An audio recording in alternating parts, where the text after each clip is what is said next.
Previously on Robbery, Inc. In the Marietta police reports, officers described Morris Lynn Johnson as a prime suspect who was known to have been in the area recently. He had allegedly robbed a bank in Commerce, Georgia, and was a fugitive on these charges. FBI Assistant Agent William Bailey said Johnson was arrested as a parole violator on a federal fugitive warrant and is being held in Jefferson County Jail in Louisville without bond. Names, and more names. Marietta police and the FBI were hot on the trail of Morris Lynn Johnson and his criminal associates. The bags contained $22,000 in checks and cash. The thieves pocketed the cash and left the checks. Previously, the FBI reported only $1,000 missing, hardly worth the burglars' 2 months' work. That's right. Our prime suspect for the Cobb Exchange burglary is on the run. Not only that, but he's been a fugitive for over 7 months since his second escape from the Atlanta penitentiary.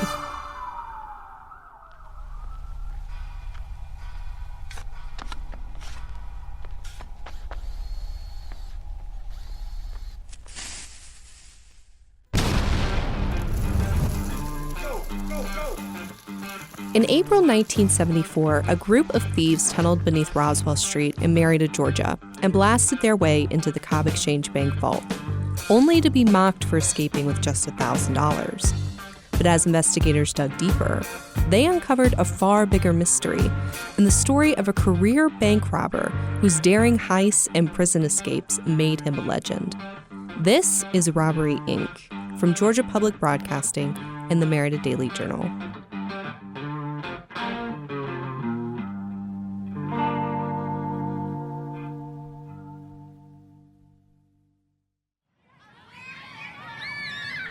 I want you to think back to a time when you were small, when your imagination got the best of you. You're running around in your backyard or your neighborhood you grew up in, and you're playing cops and robbers with the local kids. Who did you always want to be? If you were like me, you always chose robbers. There's something about being the big bad, the thrill of being chased, of getting away with something you're not supposed to. It's more fun that way. As you get older, you realize that robbing banks comes with consequences outside the realm of playtime. No one wants to be branded as a thief. No one dreams of becoming a bank robber. No one wants to live in infamy as an outlaw, right? I'm Madison Elizabeth Hogan, and you're listening to Robbery, Inc., Episode 4, The Man, the Myth, the Legend. We're back with Part 2. Who is Morris Lynn Johnson?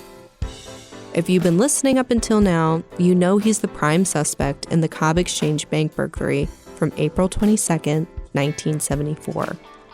He spent months digging a 135-foot tunnel under Roswell Street with 2 other men to blast through the safety deposit vault and steal $22,000 in cash and checks.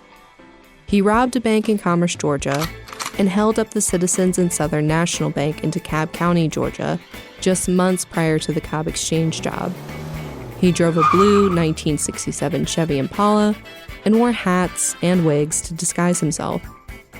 He had a fugitive wife named Laura Kay, who would do anything for him, even bribe a prison guard to help him escape. Here's how the FBI described Morris Lynn Johnson in the front page story announcing his addition to the 10 most wanted list. Johnson is described as being 6 foot tall with a medium build, brown hair, blue eyes, and 4 tattoos. One of the tattoos is of a small girl and the word Jill on his right shoulder. A similar girl and the word Gail on the left shoulder, a woman in a champagne glass on his chest, and a cross on his left forearm. Anyone with information as to Morris Lynn Johnson's whereabouts is asked to call the nearest FBI office. From his 1974 mugshot, I can tell you that MLJ, as we'll call him henceforth for brevity's sake, had a 5 o'clock shadow with long sideburns. A large brow set his face, framed by brown hair with a slight auburn hue. His eyes, noted a vividly pale blue, deep set and hooded, were reminiscent of an old Hollywood movie star, like Marlon Brando or Robert Redford. His lips are slightly parted, as they usually are in most pictures I've seen of him. Like the top lip is too short to fully cover his teeth. Donning a green collared shirt and a gray blazer, his expression isn't mean or hardened the way most criminals are in their lineup. In fact, you'd likely see the same expression in a passport or a driver's license. Calm and collected. Is this the man responsible for the Mission Impossible crime? We might know him as a suspect in our mystery, but MLJ was more than just a small-town burglar. This man had a rap sheet nearly as long as that tunnel.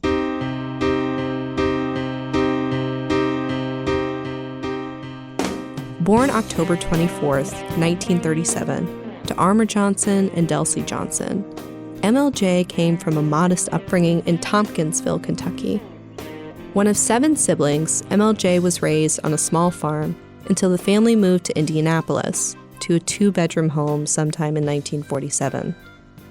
He grew up in the Drexel Gardens neighborhood on Beecher Street, his father a factory worker and his mother a short-order cook at several drugstores around town.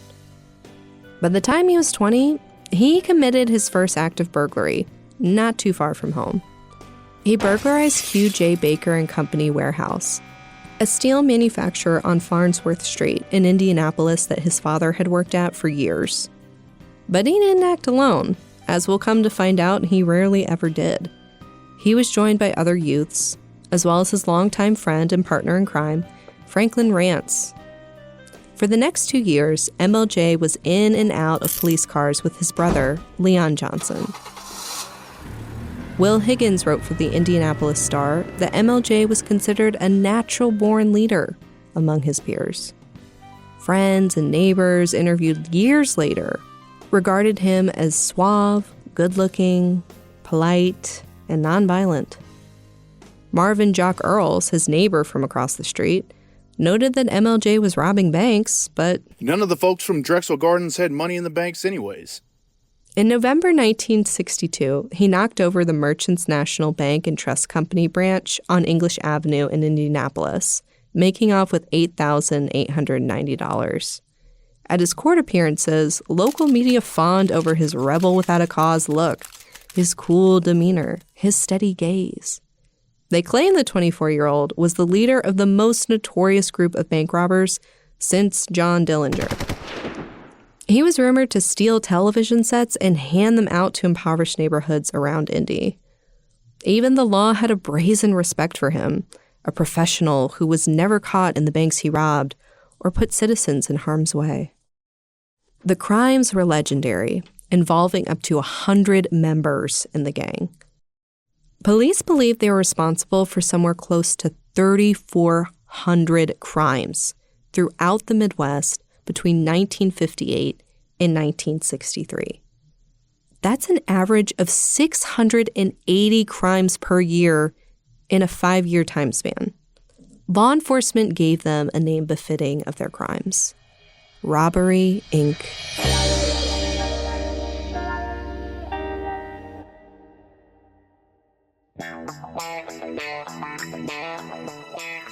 Despite his good looks and self-confidence, the law was closing in on MLJ by the early 60s. He would commonly post bond only to knock over a bank days later to pay his lawyers. By February 1963, Indiana State Senator John C. Ruckelshaus introduced a bill targeting Johnson, making posting bail harder for those who committed crimes while out on bond. The heat was on with MLJ on the FBI's radar. So much so that he attempted to seek a restraining order against agents, local police, the Indianapolis mayor, and the governor of Indiana. Those requests were ultimately denied. In 1963, he was finally sentenced by a federal jury in New Albany, Indiana, for robbing the Merchants National Bank and Trust Co., along with Mr. Rance, who served as the getaway driver.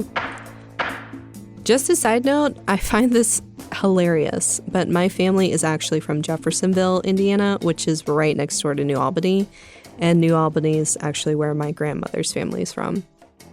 Though he confessed to nearly 300 other crimes, MLJ was adamant for years that he didn't rob this particular bank, instead claiming it was known associate William Kindler. Despite Kindler admitting to the robbery at trial, MLJ was sentenced to 18 years in federal prison. This brings us to MLJ's first day in the U.S. penitentiary in Atlanta. Just 3 years after his initial sentence, MLJ escaped on November 9, 1966, with another bank robber, Jesse James Roberts. His parents really set him up with that name. Mr. Roberts was in for robbing the Bank of Lenox in South Georgia of $38,000 that year.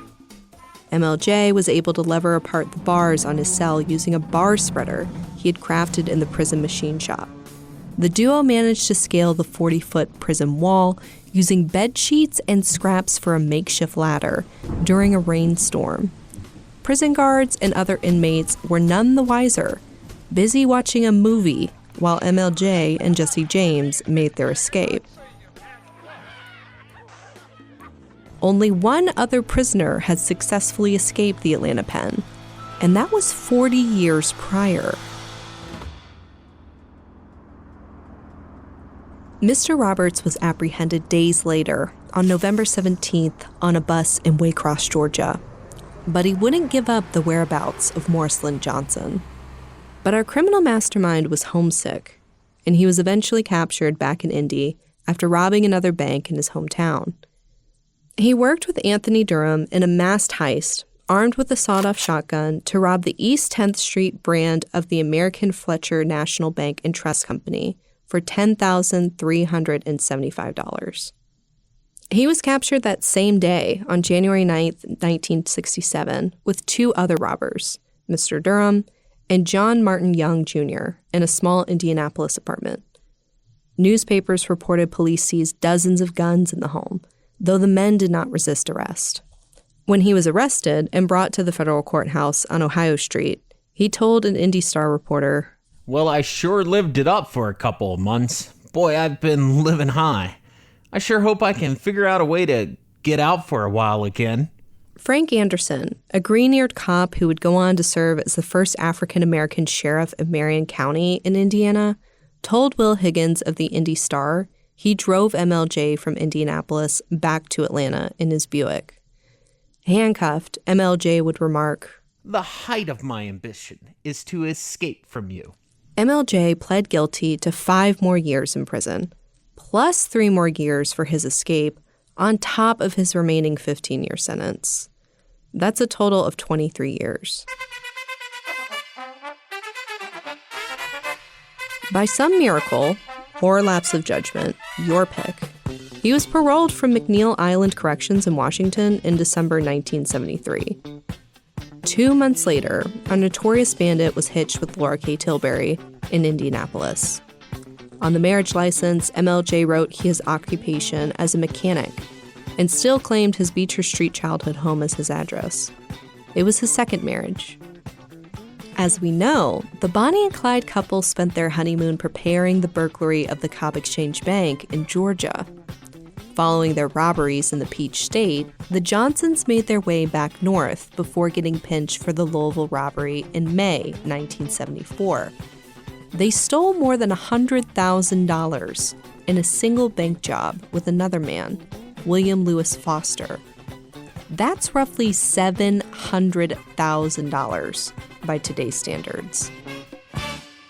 They spent that summer going from prison to court to prison in Kentucky, and then back in Atlanta, facing charges and sentences for the crimes they had committed after tying the knot. What a way to celebrate your nuptials. MLJ was awaiting trial for the Cobb Exchange burglary and DeKalb County robbery when he escaped the Atlanta pen for the second time in October 1975. He and Solomon K. Allen Jr. scaled the prison wall with another makeshift ladder. He would remain on the run when FBI agents raided an apartment in Long Beach, Mississippi in April 1976. In a scene you might see in an old Western, a shootout with police ended in wrecked cars, seizure of automatic weapons and shotguns, and 2 arrests. MLJ's wheelman, Frank Grants, was arrested at the Longwood Apartments after agents rammed his sports car to prevent his escape when he tried to flee. Laura K. Johnson was found nearby driving a van in Gulfport, trying to escape. MLJ evaded officers with another suspect in a Dodge Charger after exchanging fire with law enforcement.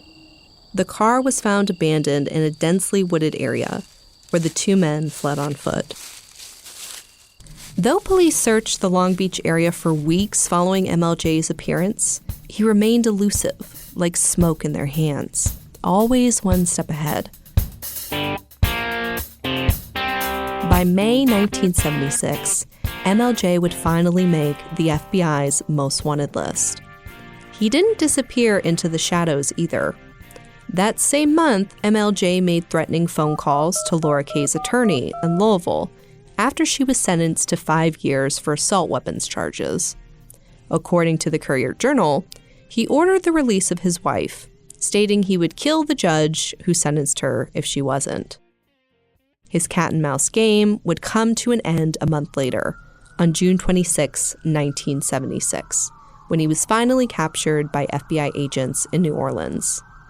Again, found with an arsenal of shoulder weapons, handguns, and bulletproof vests, MLJ was arrested with John Paul Scott and his younger brother, Don Roderick Scott.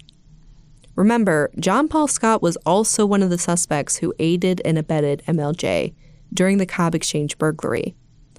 The brothers were sent back to Atlanta for violating their parole. MLJ would follow them a few months later, when he was extradited to Atlanta to testify in his own brother, Leon Johnson's robbery trial in August 1976. Leon Johnson was accused of robbing the People's Bank of Bartow County in Taylorsville, Georgia, in March of that year. MLJ testified that it was he, not his brother, who had staged the stick-up with 3 other suspects. Leon Johnson was notably quiet, reserved, unlike his charismatic brother. Despite extensive questioning from the prosecution, MLJ couldn't recall the bank's exterior or interior, or the bank's personnel. You see one bank, you've seen them all. You've seen one bank, you've seen them all, he told the court. Whether he was lying for his brother or not, he was telling the truth with that statement.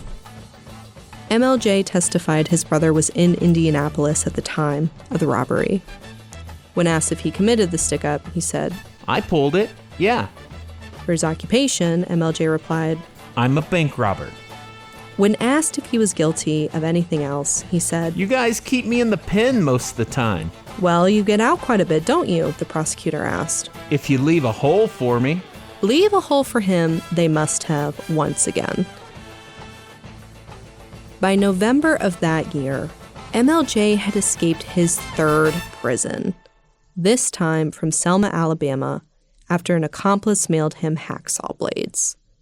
The package was not checked by the prison personnel due to a lack of return address. With the help of 5 other prisoners, MLJ sawed through the bars and made a rope out of bed sheets to climb to a separate section of the jail. Once on the main level, the prisoners used an electrical cord to activate a device that controlled one door and broke a bar on another to escape. One might argue that sending MLJ to a small-town jail was a mistake, but he was transported from the penitentiary in Louisiana to testify in another trial in Selma. After arriving at 2 p.m. on a Saturday in early November, he was out just 8 hours later. He celebrated his latest escape with joyful postcards he mailed to FBI agents, a judge, and the prosecutor in one of his upcoming trials. They were postmarked from Stevenson, Alabama, on his way out of the state. He wrote, I do my thing, and you do your thing. If we should ever meet again, it's beautiful. To commemorate his banner year, MLJ was nominated for the 1976 Indianapolis Star Man of the Year Award for his, quote, initiative, intelligence, and perseverance in dealing with the problems of prison security in our nation. He didn't win.